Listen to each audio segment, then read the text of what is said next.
Here I am, Boccaccio. I wanted to tonight do for you pasta and chickpeas. Now, this is just a simple recipe that I do all the time at home, and especially on nights I'm tired. I was out this morning at the farm and I was buying plants and I planted them and herbs, and I'm tired, so I wanted to show you this dish. So I talked to my friend Leona to decide, is it a good dish? And Leona said yes, and my friend Deb said, I want to see your version. So here we go. So I'm going to turn my oil on. I have 3/4 of a cup of extra virgin olive oil. It's not a lot. That is the sauce. This is 5 cloves of garlic. With this dish, that garlic must get colored or you will get sick, okay?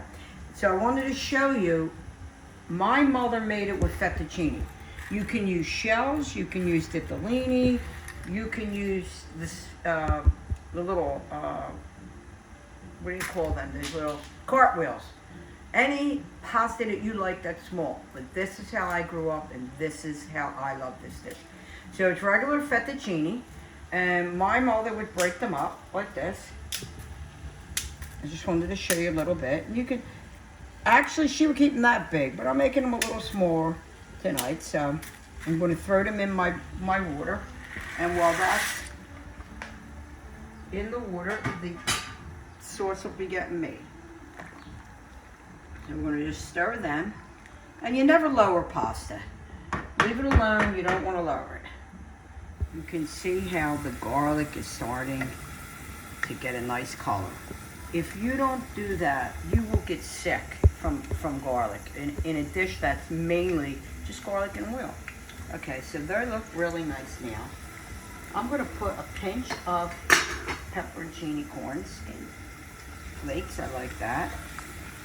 And be careful because this is like a 15.5 ounce can of chickpeas that I washed really well. So I'm going to turn the gas off because there could be some water in here.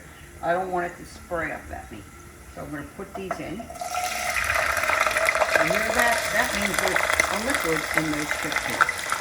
So you want to coat the chickpeas. So I'm going to turn it back on, like a medium. I cook everything medium high. I start on high. So you could see it's getting coated with all the oil and that. And then I have about 2 tablespoons of fresh parsley I'm going to throw in.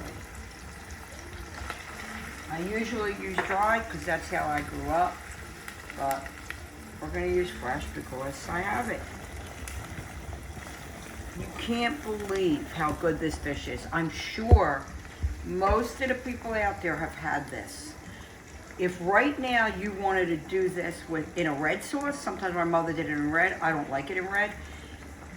It's at least half the amount of oil, maybe like 3-4 tablespoons, and then add a can of like whole tomatoes that you crush with your hand. Or you could do, crushed tomatoes, but I think that would be too thick for this dish.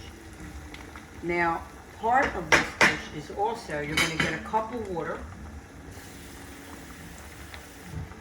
and you're going to add that, and that's becoming your sauce. And of course, we're going to put a ladle of our pasta water.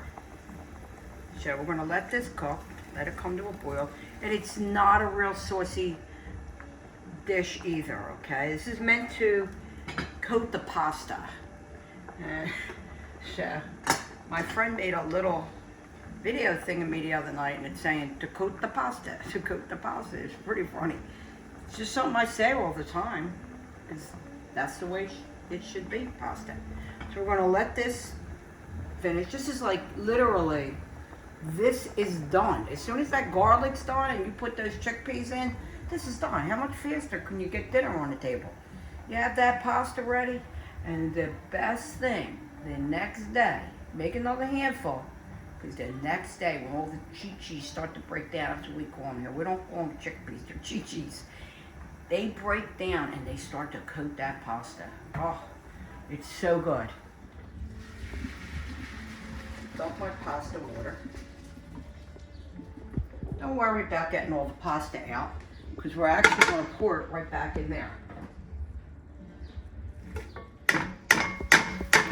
Normally what I do is I take the pasta and put it into the sauce. But with this dish, I always take the sauce and pour it into the pasta. Okay? Put this on for a few minutes just to get it incorporated. It's not too much liquid in there because it will dry up as it's sitting on the table while you're eating it. And then you have some for the next day. So that ladle that I added of salted pasta water is a half a cup. So we're at a cup and a half of water. So look at that. Oh God, it's just so good. This is one of the dishes I do like with a little sauce. Most people like it drier than I like it, but it starts to suck that sauce up so fast. So I'm going to turn that off, and I'm going to show you how we plate it. It's a little bit hard to eat this dish with this pasta, but I don't care. I love it so much, and any one of my friends that I make it for love it with this pasta. It's different. It's so much better with this. So I'm going to actually use a ladle, and I'm just going to pour that in there. I'm making a little bit of a mess, but that's why I make paper towels. So excuse me.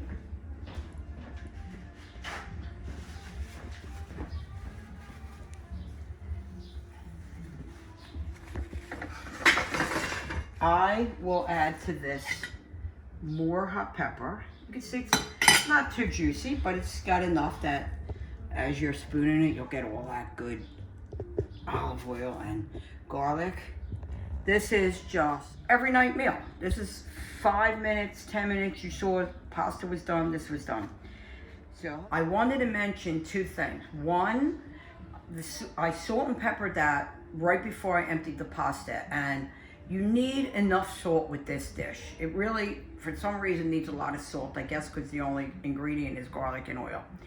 And another thing, for gluten-free people, this dish goes fabulous with chickpea pasta.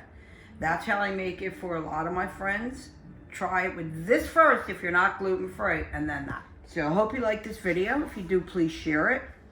If you make this, try it with this pasta. Just the first time. Might be a little hard. Get a spoon, try it. And if you do make it, let me know. I want everybody out there to stay safe. Thanks for watching, and cheers.